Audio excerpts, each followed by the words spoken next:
Assalamualaikum and salam sejahtera. Hari ini kami daripada Grup 6 akan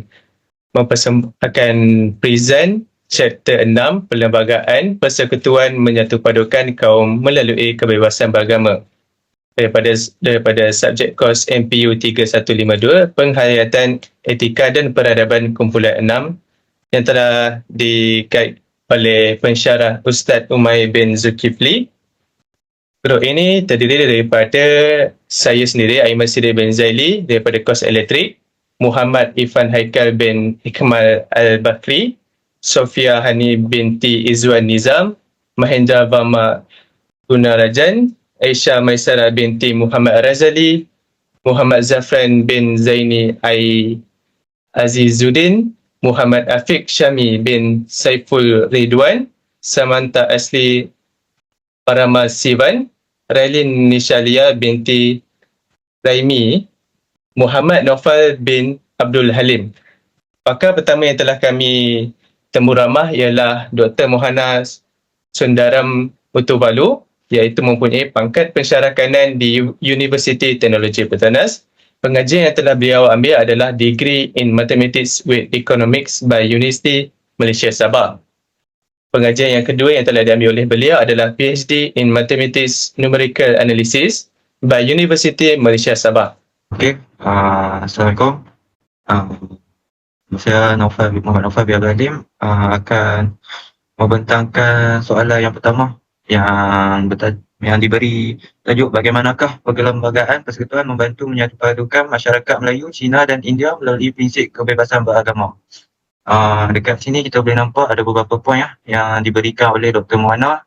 Yang pertama, penetapan agama Islam sebagai agama persekutuan. Yang kedua, kaum selain daripada kaum Melayu juga diberikan kebebasan untuk menganut agama pilihan masing-masing dekat Malaysia ni lah.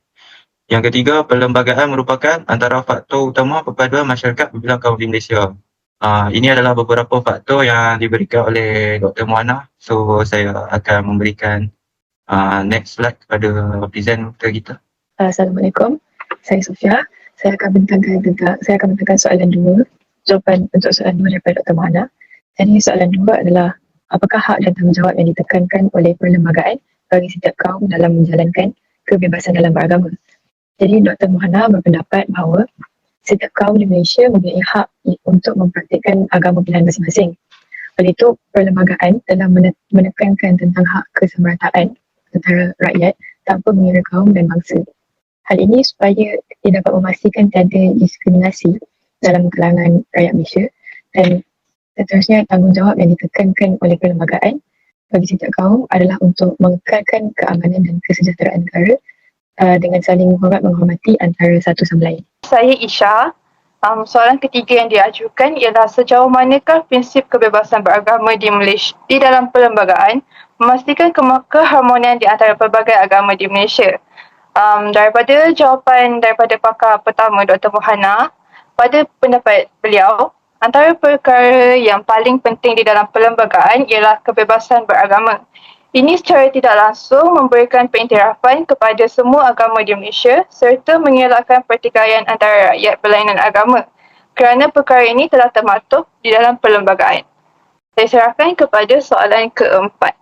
Nama saya Muhammad Zafran dan saya akan bentangkan soalan yang keempat yang ditujukan kepada pakar 1, iaitu bagaimanakah perlembagaan menguruskan isu-isu keagamaan untuk mengekalkan keamanan dan integrasi dalam masyarakat berbilang kaum. Jawapan yang diberikan ialah melalui implementasi, perlembagaan akan dirujuk sekiranya timbul suatu isu keagamaan atau sebarang percanggahan. Sebagai contoh, pembahagian institusi penghakiman kepada beberapa mahkamah. Hal ini akan dapat memastikan sebarang keputusan yang diambil selari dengan perlembagaan. Ini menunjukkan bahawa perlembagaan itu adil dan dapat dijadikan sumber rujukan. Assalamualaikum, saya Afiq. Soalan kelima, adakah terdapat langkah-langkah konkret dalam perlembagaan yang memberikan ruang untuk kepelbagaian ekspresi keagamaan di kalangan Melayu, Cina dan India tanpa mengabaikan prinsip perpaduan? Terdapat 3 isi yang diketengahkan oleh Dr. Muhana. Yang pertama, rakyat di Malaysia telah diberikan kebebasan untuk mengamalkan dan menyebarkan agama masing-masing.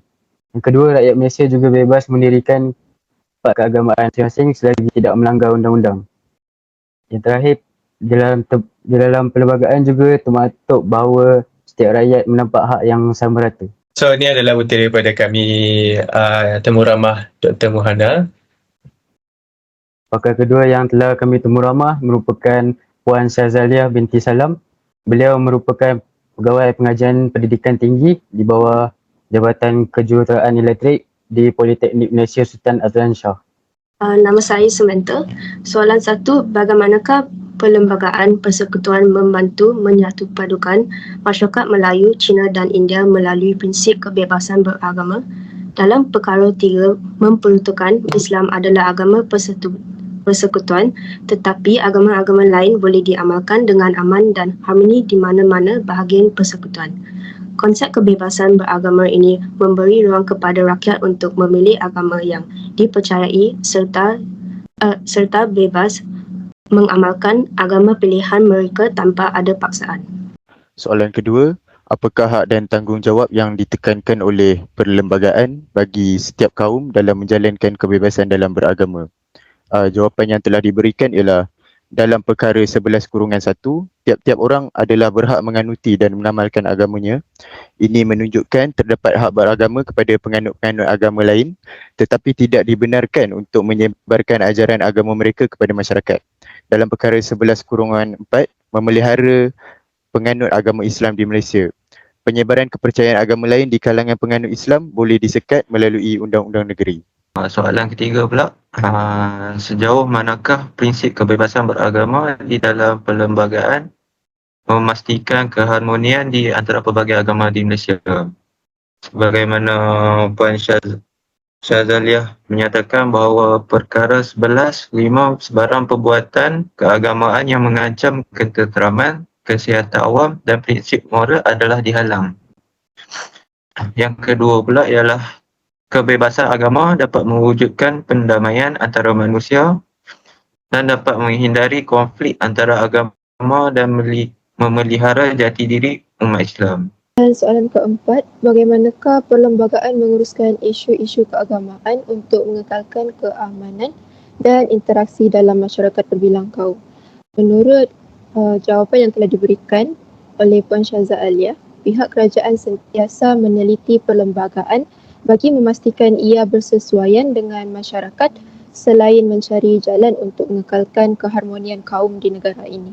Soalan kelima, adakah terdapat langkah-langkah konkret dalam perlembagaan yang memberikan ruang untuk kepelbagaian ekspresi keagamaan di kalangan Melayu, Cina dan India tanpa mengabaikan prinsip perpaduan? Berdasarkan jawapan pakar, tujuan perlembagaan persekutuan mewujudkan kebebasan beragama adalah untuk mewujudkan perdamaian antara manusia, menghindari konflik antara agama dan memelihara jati diri umat Islam. Maka tidaklah menjadi isu kebebasan beragama di Malaysia adalah disekat atau bersifat tidak adil kerana Islam adalah agama negara ini dan akidah penganutnya perlu dilindungi daripada sebarang anasir luar yang merosakkan.